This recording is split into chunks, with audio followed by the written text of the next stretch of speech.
I'll be doing a really quick talk on what I got up to, a very sort of condensed thing.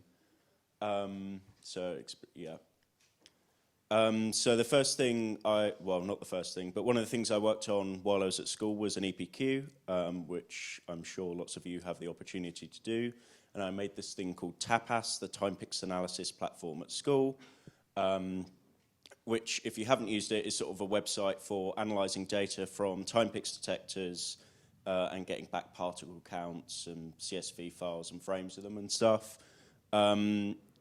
If you're thinking of doing an EPQ, I definitely recommend doing an artifact, because if you're anything like me, you don't want to write tens of thousands of words. It was like a small write-up, and the main thing was writing up the site.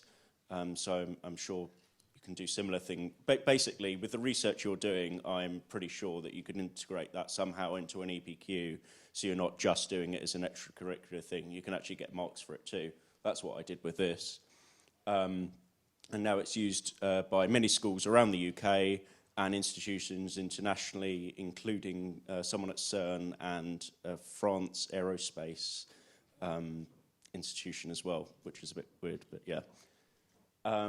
So this is Tapas, so you can sort of see the frames that you've uploaded. You can upload lots of different projects. So this is one I took on when I went on a flight to Newquay. So I wanted to know what type of particles I got from that, because I was working with this time-pix 3 detector. So I uploaded it here and worked with it. I've also worked on a project called Lucid, which you'll hear a lot more about later, so I won't say too much about it, only that it's called the Langton Ultimate Cosmic Ray Intensity Detector.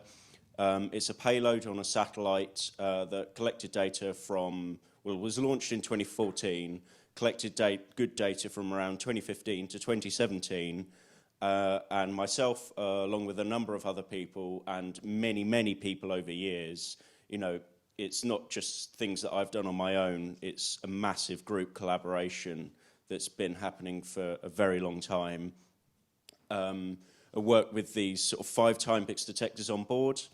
We got all the data down and then processed it to on Grid PP, the UK grid for particle physics, at RAL actually. Here at QMUL, used their servers here to do it, and produce some really cool data with it. So we got all the data, we converted it, we uploaded it to Grid PP, then we submit these jobs and then run it all on these graphics cards, which is really cool because it's like a sort of machine learning platform, and then submitted it all to Tapas. And the result of this, I mean, you might not be interested in how it actually does, but the result of it is that we've actually published a paper with it. The first results from the Lucid time-pix spacecraft payload aboard the Tech Demosat oh my God, this is a real mouthful, isn't it? Tech Demosat 1 satellite in low Earth orbit. So myself, Abhishek, Elliot, and Peter, who's a postdoc at Oxford, wrote this paper sort of writing about Lucid, the methods that we went through to sort of process this data. Abhishek wrote about his work with the neural network analysis. Elliot wrote some of the work he'd been doing with the Sun and Lucid, and we all worked together. Again, a big collaborative group project building upon the work of many years of many students that have been at the Langton Boys School. So I was sort of showing this because I'd just sort of like to say, you know, depending on what you're doing in the type of research, it's not something that would happen all the time, publishing papers and something, but it's something that you could possibly do with the work that you're doing, showing off the methods that you've been using and the actual results that you've produced. And it's something that IRIS has been able to help with, which is amazing. So in summary, for this really quick talk, get involved with the research, which you're already doing, so that's fine. And I did put here like whatever experience you have and whatever your age, but I don't need that because I've seen like year 7s that have been doing stuff. So it really doesn't matter how old you are or what period you are in school. When I was at school, it was basically just sixth formers doing it, but anyone really should get involved.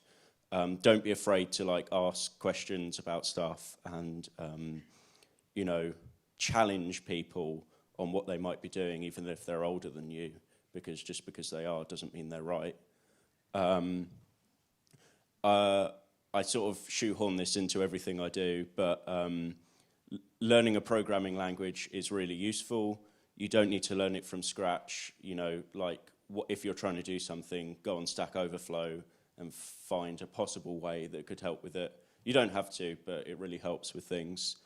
Yeah, you may be able to publish the research you're doing, and my work with IRIS has helped me with the university because I've done some of it for my third year stuff. I've been working on Tapas and stuff for a number of years, and you know, I've learnt new stuff doing it. Although everything I've done might not be applicable to work or university, I've definitely learnt new things that I wouldn't have otherwise known how to do and would otherwise haven't experienced for without doing it. So yeah, if you've got any questions or anything, you can ask them now, or I'll be around all day. But yeah, thank you very much.